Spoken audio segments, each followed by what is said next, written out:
அவர் தங்கமுத்து சத்தியமூர்த்தி அவர்கள் ஒரு சமாதானம் தொடர்பான ஊடகங்களுக்கு இவர் சொல்லியிருப்பார். ஒரு நாளைக்கு 225, 250, 500, 1000, 1500 மக்கள் அந்த வைக்கப்பட்டு பூசாவிலே அவர் அங்கே மிகவும் தரமாக கவனிக்கப்பட்டு அதன் பிறகு ஐடி சொல்லியிருப்பார்.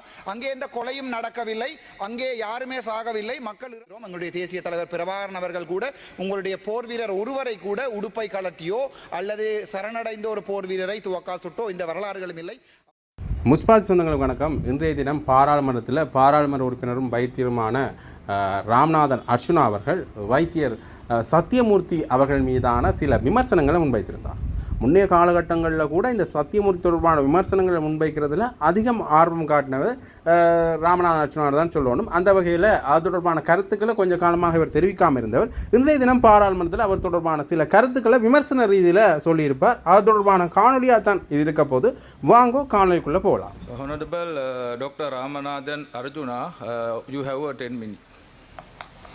கௌரவ பாராளுமன்ற சபையில் இருக்கும் எங்களுடைய பாராளுமன்ற உறுப்பினர் அவர்களே, இந்த சந்தர்ப்பத்தை எனக்கு வழங்கிய அனுராதா ஜெயரத்ன அவர்கள் எம்பி அவர்களுக்கும் அவருடைய 10 நிமிடங்களை எனக்கு தந்திருக்கிறார். முக்கியமான விடயங்கள், இந்த மே 18ஆம் ஆண்டு எங்களுடைய தேசிய இனம், எங்களுடைய தமிழ் இனம் அழிக்கப்பட்டது. அதை நாங்கள் ஒரு துக்ககரமான நாளாக கொண்டாடுகிறோம். 19ஆம் தேதி நீங்கள் அதை ஒரு உங்களுடைய வெற்றி நாளாக கொண்டாடுகிறீர்கள். நீங்கள் எங்களை காயப்படுத்துகிறீர்கள். ஆனால் நாங்கள் உங்களை காயப்படுத்த விரும்பவில்லை. உங்களுடைய போர் வீரர்களையும் நாங்கள் மதிக்கிறோம், உங்களுடைய போராட்டத்தை மதிக்கிறோம். எங்களுடைய தேசிய தலைவர் பிரபாகரன் அவர்கள் கூட உங்களுடைய போர் வீரர் ஒருவரை கூட உடுப்பை கலட்டியோ அல்லது சரணடைந்த ஒரு போர் வீரரை துவக்கால் சுட்டோ இந்த வரலாறுகளும் இல்லை.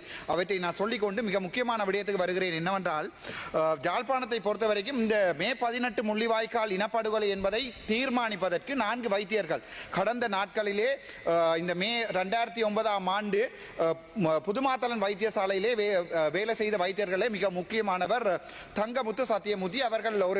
அந்த நேரங்களிலே இவர் ஒரு இன்டர்நேஷனல், அதாவது வெளிநாட்டில் இருக்கின்ற சமாதானம் தொடர்பான ஊடகங்களுக்கு இவர் சொல்லியிருப்பார். ஒரு நாளைக்கு 225, 250, 500, 1000, 1500 மக்கள் அந்த புதுமாத்தளன் வைத்தியசாலையிலே கொலை செய்யப்படுகிறார்கள் என்று சொல்லி 2009ஆம் ஆண்டு மறுபடியும் பூசாவுக்கு அழைக்கப்பட்டு பூசாவிலே அவர் அங்கே மிகவும் தரமாக கவனிக்கப்பட்டு அதன் பிறகு ஐடிஎன் தொலைக்காட்சியிலே அவர் சொல்லியிருப்பார், அங்கே எந்த கொலையும் நடக்கவில்லை, அங்கே யாருமே சாகவில்லை, மக்கள் இறக்கவே இல்லை. எங்களுடைய தமிழ் இனத்தின் ஒரு மிகப்பெரிய கோடாளி என்பது இந்த வைத்தியர் சங்கமுத்து சத்தியமூர்த்தி அவருடைய அந்த எங்களுடைய கொலைகளை செய்த அந்த அரசாங்கம், உங்களுக்கு இப்போது எதிராக இருக்கின்ற அந்த எதிர்கட்சியில் இருக்கிற அரசாங்கம் எங்களுடைய மக்களை ஒன்றா கொலை செய்து எங்களை உடுப்பில்லாமல், எங்களுடைய பெண்களை உடுப்பில்லாமல் ரேப் பண்ணி சுட்டு சாக்கொண்ட வரலாறுகள், ஒரு இனப்படுகொலை நடந்த வரலாறுகள், எங்களுடைய உடல்கள் உயிரோடு அப்படியே பில்டோசர் போட்டு மூடப்பட்ட வரலாறுகள், வீடியோக்கள் சேனல் 4 தெளிவாக வந்திருக்கிறது.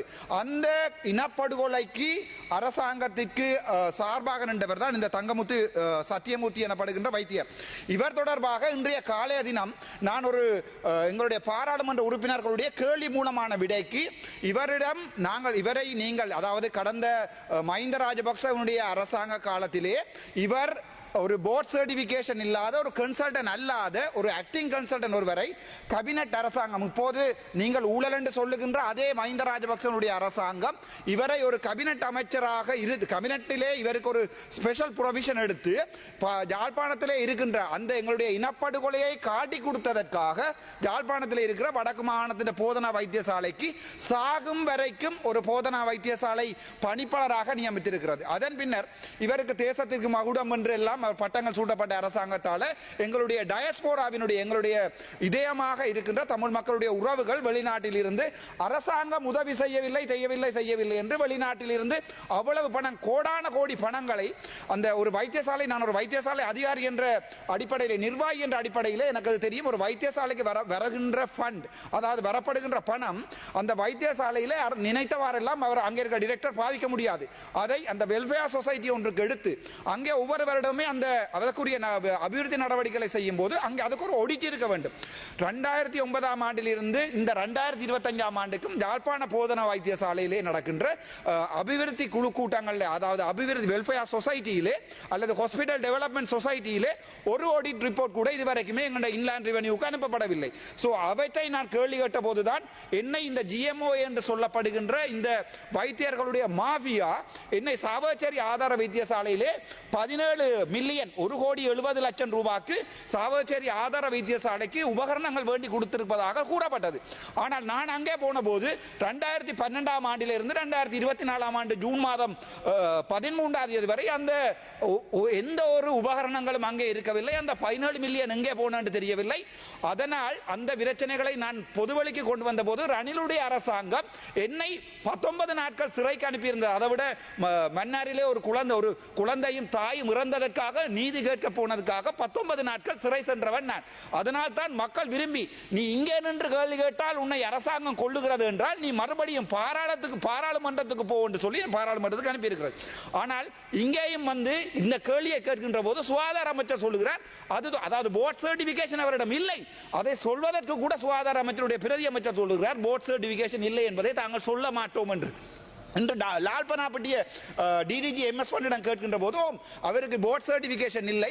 அதனால் நாங்கள் அந்த கடிதம் ஆர்டிஐ அனுப்பி இருக்கிறேன் 14 நாட்களில் பதில் தரவும் 3.5 மாதங்களாக தரவில்லை.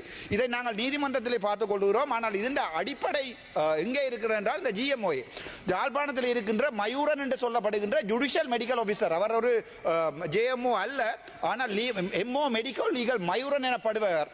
யாழ்ப்பாணத்தில் இருக்கிற வைத்தியர்களை எல்லாமே அந்த ஜிஎம்ஓ என்ற ஒரு பயம் ஏற்படுத்தி வைத்தியர்களுடைய இடமாற்றம் வைத்தியர்களுடைய பிரச்சனைகள் எல்லாமே அவர் மூலமாகத்தான் இயங்குகிறது. அண்மையில கூட தெல்லிப்பளையிலே ஏப்ரல் மாதம் 2ஆம் தேதி ஒரு முஸ்லீம் அதை திரும்பவும் சொல்லுகிறேன் ஒரு முஸ்லீம் இனத்தை சேர்ந்த ஒருவர் அந்த வைத்தியசாலையிலே 9 மணிக்கு அனுமதிக்கப்பட்டு 11 மணி வரைக்கும் அந்த சுயந்தன் என்று சொல்லப்படுகின்ற என்னுடைய நண்பர் அந்த வைத்தியர் அன்றைக்கு அவருடைய டியூட்டி அந்த வைத்தியசாலையிலே எமர்ஜென்சி யூனிட்ஸிலே இல்லை.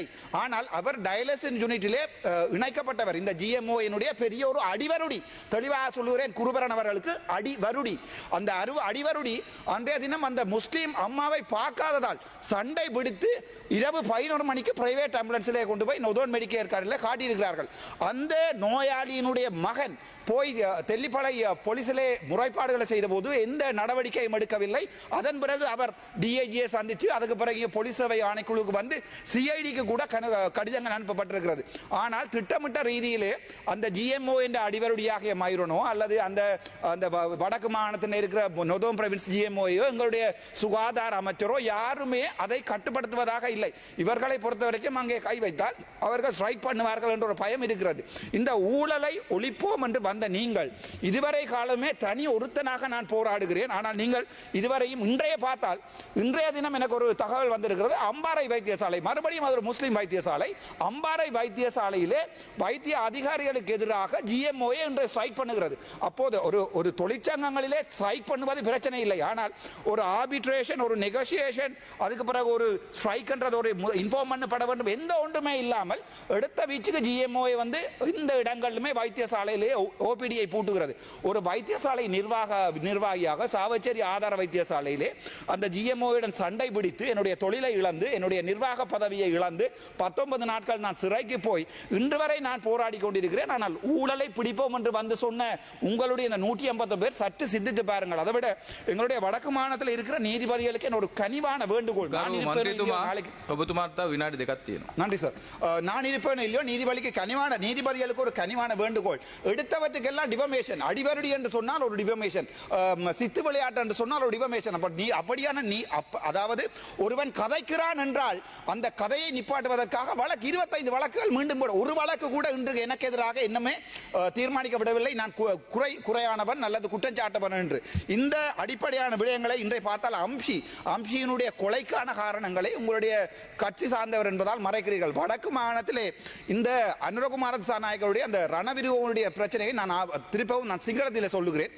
ரணவிருவ අපි හොඳට ගරු කරනවා අපේ ජනාධිපතිතුමා කිව්වා රණවිරුවෝ මැරුවේ අපේ රට ඉන්න අපේ ජනතාව කියන කතාව දැන් මේ කොහමද මේගොල්ලෝ පාවිච්චි කරලා ආයේ දැන් අපේ මේ ජනාධිපතිතුමාට මේ මඩ ගන්නවා. එතකොට එතුමාගේ හිතේ තියෙන්නේ අපි ඒක ඉවර වෙච්ච එකක් ආපහු කතා කරන්න ඕන නෑ. අපි මේකෙන් ඉහළට යමු කියලාකොට ඒක අපි පාවිච්චි කරනවා පොලිටික්ස් එකට.